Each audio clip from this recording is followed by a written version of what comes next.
Okay, hello. Yeah, let me just get straight into this video.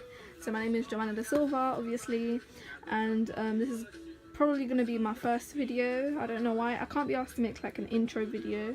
I'm really sorry for the background noises because there's builders like outside and inside my house. So yeah, there's like lots of noise. So this is going to be my UAL Level 3 Extended Diploma Year 1 book. So this is my FMP book and I got a distinction. So this is what a distinction book should look like, but I don't really think it's that good in my opinion. Like there are books that are better. So yeah, whatever. Let's get into it. So we got given this brief at the start, and we got three different topics that we could choose to base our theme on. So we got body language, so I made mind maps on it, support, and different surroundings. So I brainstormed all of them to see which one I like most. Next I went to Tape Modern. Like on the same week that I got the brief, I went to Tape Modern to get like some ideas like from artists if I wanted to do like sculpture or whatever. I didn't really find any other like stuff that I liked. Like I didn't really like any paintings there. So sculptures. I went River Thames, saw these like amazing sand art things. I don't know what they're called, but yeah. And then I started brainstorming even more and made a evaluation of why I chose body language and why I didn't choose the other themes.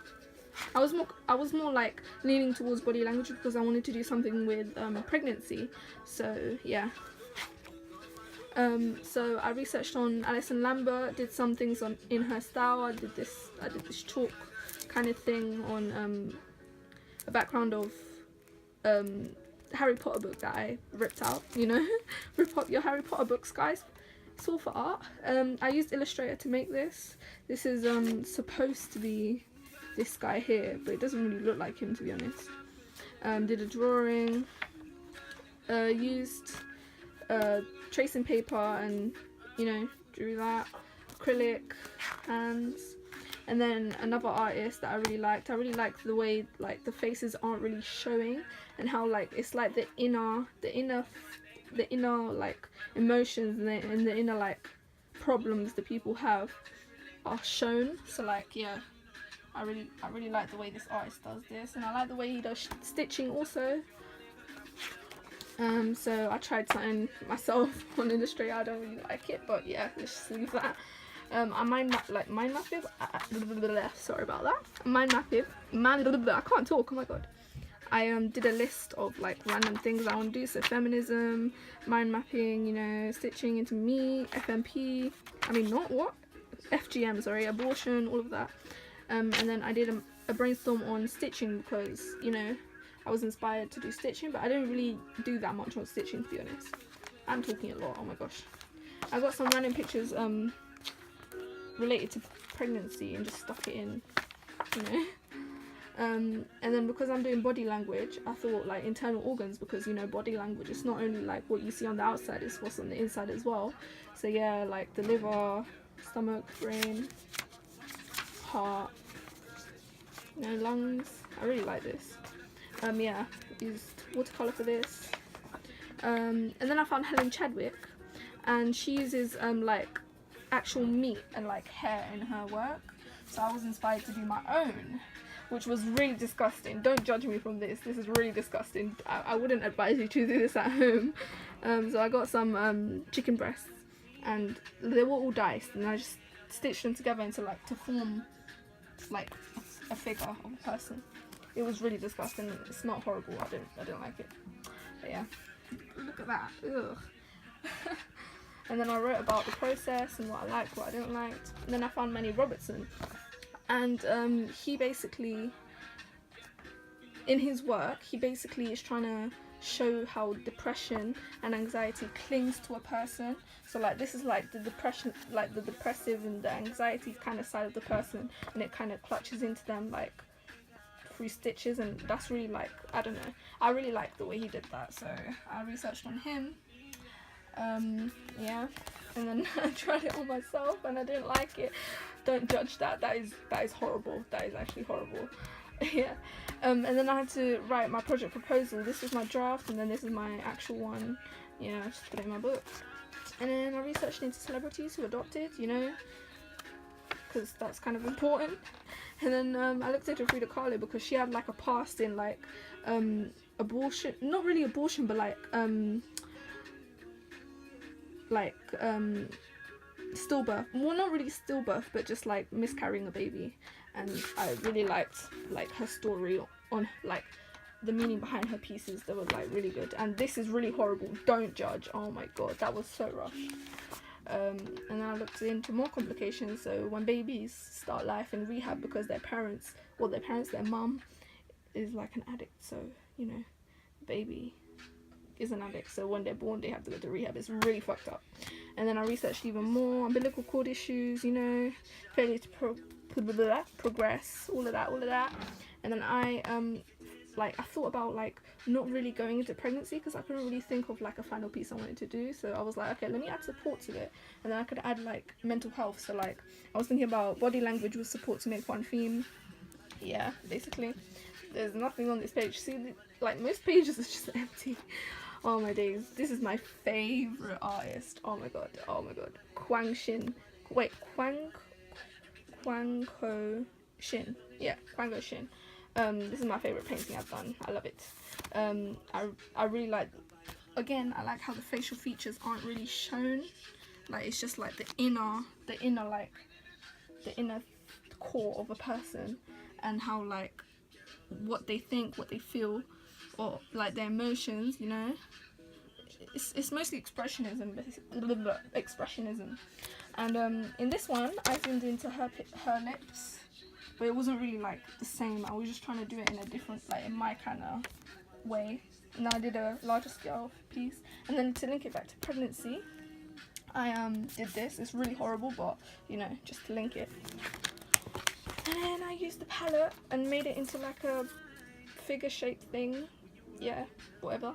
And then I started brainstorming and developing my own ideas. So the first idea was pregnancy, and like I was just brainstorming what I wanted to do. And then my second idea, which is the one I followed, was mental health and like issues and stuff. And I got a picture of myself looking like straight faced away, and like use Illustrator to trace my face. I really like this. We went to Kindred Studios, you know, primary research. This is don't ask. And then I researched Jenny Saville. She's a really good artist. I love it. Like it's so like you can ask so many questions about this piece. Like wow, it's amazing. Look, she is amazing, I swear. But yeah, look at mine. Horrible. Well, it was my first time actually painting a proper face, like properly. So I think for a first time this is actually quite good in my opinion. I don't know. It's not that good, but yeah, it's okay. Even though it doesn't look like this. Oh god. Next. Research on postnatal depression, again linking it to pregnancy again and mental health. I was thinking about how the human eye is really like important in giving signals to people in body language. So yeah, I made a whole 2 pages on it. Used Illustrator again, used a glue gun to make this like really bumpy. Drew some eyes. This was a continuous line drawing. This was just a drawing, yeah.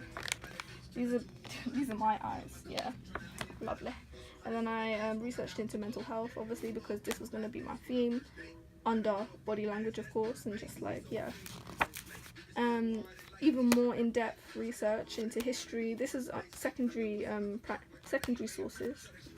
And then I found an asylum that I really engaged with. Like all this research was on the internet, but it's so cool. Like it's so interesting. It's not cool because it was like actually really bad things that were happening, but like the researching was actually really interesting. And then I did observational drawings. I'm gonna flick through this because it's kind of shit. And then I researched Alana D. Haynes. I don't know if that's how you say the name. I really like the way she did her patterns, you know, kind of cool. So on Illustrator I traced a picture that I took of my friend and then printed it and did these patterns inside it to make it look like her work. Yeah. And then I researched on Robin Williams because he, you know, he suffered from mental health issues and obviously committed suicide because, well, I think because of them. So yeah. And then I found this artist, Fine Stevens, and I really liked his work. Look, it's amazing, fam. It's like they're all showing so much emotion. Oh wait, that was mine. So much emotion, and like I really love it. Like I really like it. Like, look at his pieces, they're amazing, bro. Okay, next. Yeah, I was kind of obsessed with red. Like, I really like the way it popped. That's why I used it twice. But yeah. And then Hator, I like the distorted kind of vibe. Yeah. And how like the faces aren't actually shown. I don't know why I like that. Like the faces aren't shown and like this is blended into the face. Really nice. And then I printed off my own that has like also distorted like lines, and then yeah, that happened. And then again I'm researching, I'm defining and developing my ideas here. Like this is my actual idea that I used. And these were just like other ideas that I had. I had to-do lists to show the examiner I'm planning. And then I found this artist also that does stencil kind of work with backgrounds and shit, and tried it myself. I didn't really like this one. I thought it was really like, I didn't think about like putting a background under it before I stuck it in. So I made these ones that had backgrounds on it, and I think they turned out much better. So yeah, just stuck them in. And then I did a photo shoot with my sister to use some of her pictures for my work. I don't really use much, but yeah. I used like the tears in my final piece, but not like the actual, like I just used the idea of the tears in my final piece. Yeah, I don't know if that makes sense, but yeah. Did peer assessment work, yeah, checklists. This is just like referring to everything like that I've already done, and yeah, making sure that you're reviewing your work, evaluating, and yeah, evaluating my own work, all of that. And yeah, don't watch that. This is even more developing. Oh my days, this was actually like, yeah, I don't know. And then like testing of colors, stitching, you know, experimenting even more. This was a large scale piece I did. This was like the first day I started it, and then I just left it, and then I finished it like a couple weeks after. And then I found this artist, which I really love. Like, you can't see the colors that she uses, but the colors are like amazing, and she's like so good, like so realistic. And this, yeah, it's supposed to be this, but it doesn't really look like it because the eyes aren't, they're more like sharp than these ones. These eyes are more wide, but yeah, I'm waffling. I printed out the criteria and like did color codes of like what I've done and what I haven't done. So the red one is what I haven't, and what the green one is what I have, just to show the examiner that I know what I'm doing, like what I've done and shit. Split personality, you know, mental disorders, wanted to just research on that. Did an interview with a family member, really good for primary research, so I advise, if you're doing level 3 fine art, like I advise you do that. Darren, I used his style as my backgrounds for my final piece. I really love it. Like, yeah, that's inspired by that. Yeah, this was the palette I used and I just stuck in because I really liked how it looked. Yeah. And then I went to the Imperial War Museum. Even though it doesn't have anything to do with my like actual project, it didn't really have like that much body language stuff, I still like documented it just to make sure like I have primary research.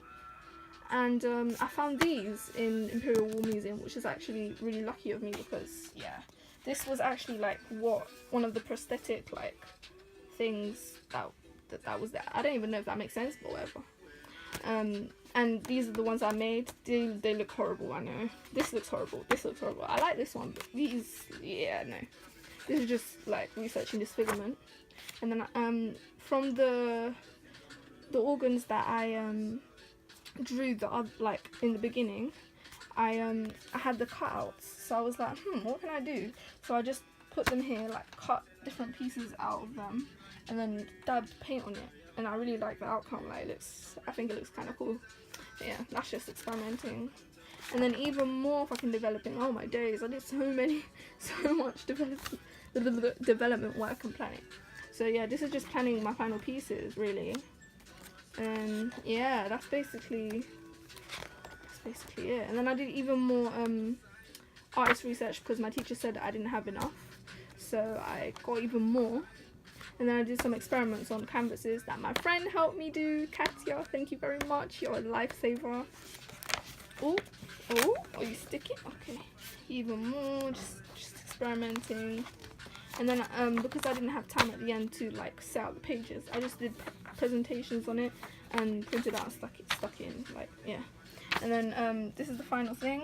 It's in black and white, but yeah, hopefully I'll just put something in the video to show you my actual final piece. And I was just evaluating what I wanted people to think when they saw it, and yeah, talking about why I painted them and that. And then I did my evaluation, which is, yeah. And then if you look at the back, there's more. I did a timetable and an action plan at the back so that the examiner knows that I'm planning. You have to show that you're planning. Like even if you don't do this stuff, like as long as there's evidence, it doesn't matter when you do it, just put it in. It doesn't matter. Like it doesn't matter if you did it in this week but you put it in this week. Like it doesn't matter. It could be all muddled up, but just make sure you document it because the examiners love to see this. I made a timetable that I did not follow. I made log books. No, this is not a book. Log pages of like each week, like the process, what I wanted to do and what I did.